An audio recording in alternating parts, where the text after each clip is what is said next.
susunod na programa ay rated PG. Ito ay nangangailangan ng patnubay at gabay ng magulang para sa mga batang manonood.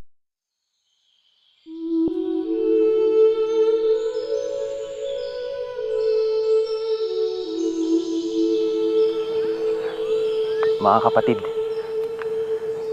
mga magigiting na anak ng bayan.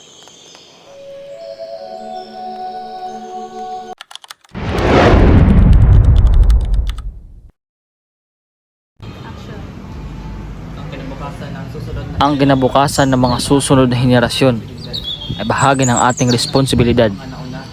Tayo mga nauna, tayo na may lakas, tayo na may kakayahang lumaban, tayo na makapagbibigay ng kalayaan at nararapat sa kanila.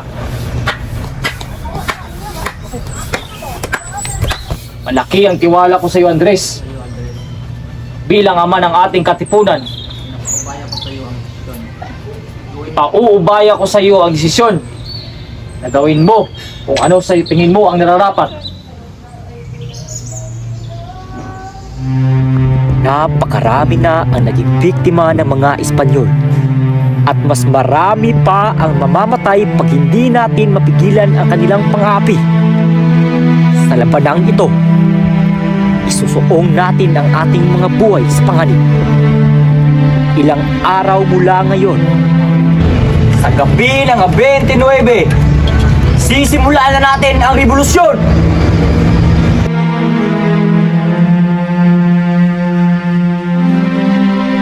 Ilabas nyo ang inyong mga sedula.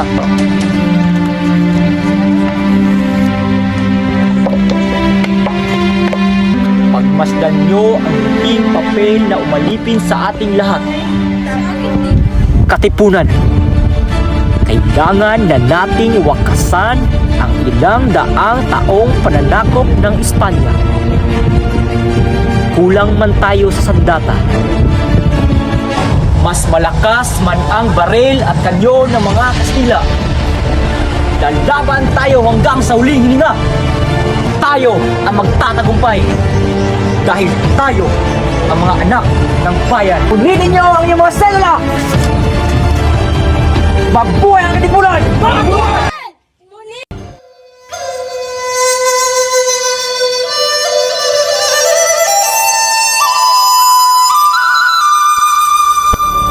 Dumating na ang araw ng mga tunay na anak ng bayan!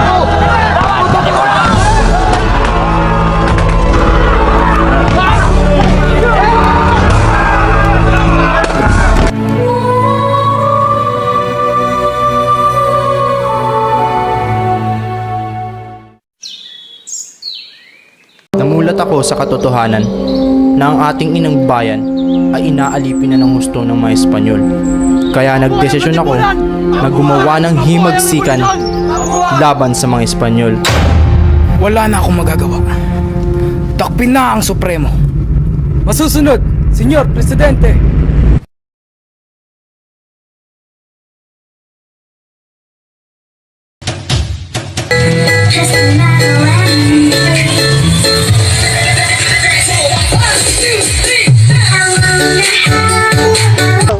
Kunin ang sidula.